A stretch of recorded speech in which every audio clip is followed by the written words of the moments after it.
welcome to another presentation of Counter Punch. At sabi nga natin, special presentation, special edition ng ating show ngayong gabi dahil this time pag-uusapan po natin ang Muay Thai Battle of the Best. At ngayon, makakasama natin at tadakuan natin ang ating mga kasama niya at kaibigan, Benji Santiago at si Master Robert Valdez. At of course, let me just introduce the two fighters that you're going to be watching right now. Of course, itong si Roland Coast Guard Claro, laban rito kay Romnick Slasher Pabalate. Siguro, pasadahan mo muna to, Master Robert, kung yung pagkakakilala mo para dito sa ating dalawang manlalaro na ito. Alam mo, ito si Roland Claro ay talagang ito yung sasabi ng batikan na ito. Kung malalaman natin, ito yung nag-world champion noong 2004. At noong 2005 ay siya yung nag-gold medal sa Southeast Asian Games. At ito mismo, ang presidente na, si GMA mismo, ang nagsabit ng kanyang gold medal. At itong nakarang 2000 World Championship, ginto ulit siya. Pero hindi natin pwede isang tabi si Romnick Pabalate ng Dumaguete City, ng Negros Oriental, dahil ito ay Asian gold medalist siya. At alam mo, yung Asian gold medalist niya ay pinalanunan niya, Thailand ang tinalo niya sa final. So masabi natin, hindi pwede pagtabi, kaya mapapanood natin kung ano ang mangyayari. Kasi masasabi ko, pareho silang, they have the guts, they have the technique. Ngayon, panunuorin natin kung ano talaga ang mangyayari. Kasi both of them are not really a knockout artist. Well, si Claro is 29 years old, samantalang ito naman si Pabalate is only 21 years old. So sa ilang sandali, makikita natin rito, kung sino nga exactly ang mas magaling sa kanila. At nababanggit na rin ni Master Robert ang kakayahan itong ating dalawang manlalaro na ito. Ito, panoorin na natin. This is of course a Counter Punch special para sa ating Muay Thai Battle of the Best. First bout, you have 4 rounds, 2 minutes for each round, and 1 minute rest. And now, meet our fighters. From the red corner, hailing from Zamboanga City, 29 years old, standing 5 feet 1. He was a gold medalist for World Championships in Busan, Korea 2008.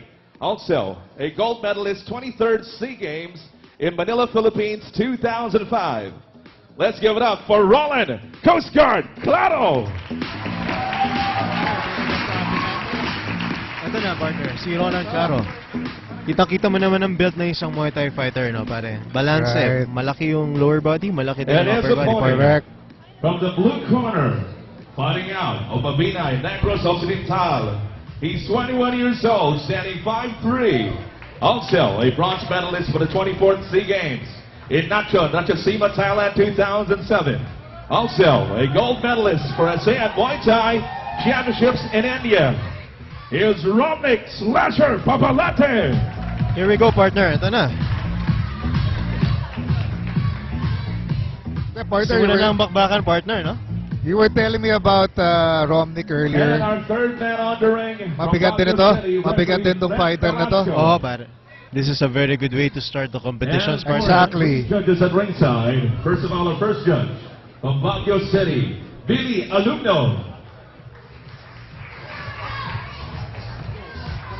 Our second judge from Laguna, Sammy Dumanon. And our third judge from Quezon City, Z. Valiega. And now, ladies and gentlemen, for the light flyweight division, here we go. Again, we'd like to thank our sponsors, our partners, PTT. Isa sa mga kapartner na natin yan, matagal na. And ang Milo, kapartner din natin yan. Kasama natin yan sa ating broadcast and sa overall development ng Muay Thai sa Pilipinas, partner. That's right, Jay. Mabuhay and Sawadee Cup to all our sponsors. Sawadee Cup, partner. Right. Our referee is checking. Speaking of referee, Jay. Kilala ko tong referee natin. Sino ba yung Golden partner? Boy. Ipakilala mo naman sa The ating Golden mga viewers, Boy, partner. Mr. Brent Velasco. Ito isa nating fighter din ito eh. One of the pioneers. Right, partner. actually. Okay, here we go, partner Jay.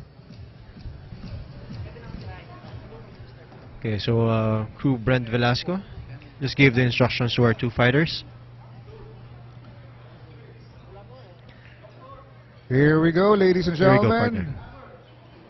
tinanggal na ang Mongkon, partner. And here we go. Shook. That's the signal for Here we the go, start of partner. the battle.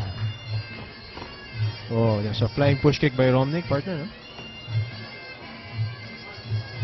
Just look how 4 relaxed rounds. our fighters, partner. No? Relax na relax sila. And this is the Oo. result of very good training, partner. Kailangan nilang mag-relax lang. 4 rounds of Muay Thai fighting na to eh. 4 rounds, partner. That's right. Very distinguished yung galaw ng mga fighters natin, no, partner? So nakita mo kanina, nag-sweep si Romnick. Na-sweep na si Claro.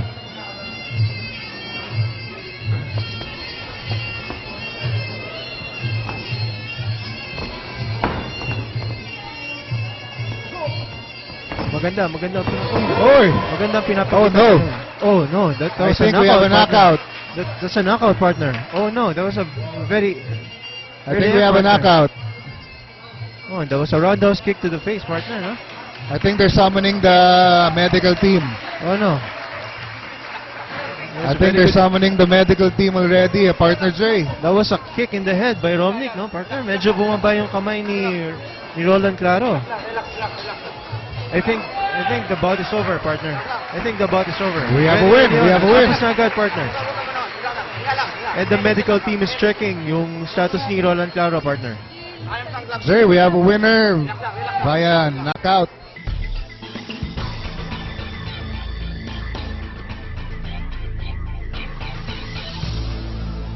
Right roundhouse kick sa ulo ni I Roland actually Claro, didn't see partner. it, partner. I actually didn't see it. It was too fast.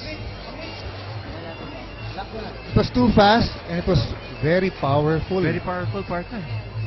Ladies and gentlemen, after barely 2 rounds of Muay Thai action, we have a winner by knockout head blow from the blue corner, Romnick Slasher Pabalate.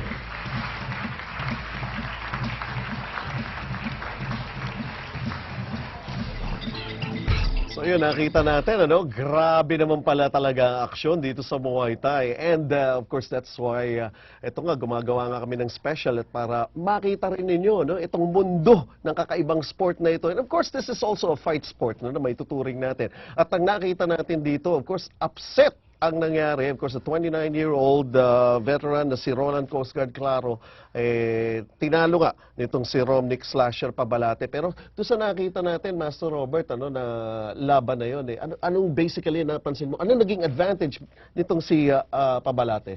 Yun nga, Benji, nabanggit ko kanina na pareho itong knockout artist. So mangyayari na marapatin natin, hindi pwede isang tabi si Romnick Pabalate. Ganun talaga sa Muay Thai. Ang laro ay sabi nating boxing of 8 limbs. Kaya kailangan yung lahat ng weapon ay gumagana. So, ito, hindi na malayan ni Claro na merong mga surprise attack si Pabalate na Maganda. nagamitan siya ng counter attack. So, na roundhouse sa ulo, that's it. Alam mo sa Muay Thai, is only one shot, finish ang laban. Split Binabanggit second. mo nga, no, na meron mga surprise attacks, Yes. ano, na nakikita natin dito. At of course, nasurpresa nga ni Pabalate itong si Claro. Well, kamustahin naman natin, ano, dahil yung ating susunod na bout, this is going to be between Dindo Darak Camansa. At ito, bata-bata, 18 years old lamang. And he's going to be going up against Agustin Dillinger del Armino. Alam mo, nagtataka rin ako rito. Lahat ba kailangan talaga? May mga moniker ba itong mga athletes natin from Muay Thai? Alam mo, Benji, yan ay isang product ng Philippine Olympic Festival last year. Kasi ang pwedeng sumali sa Muay Thai Battle of the Best dito, ito lang yung mga gold medalist ng national, regional at saka national championship.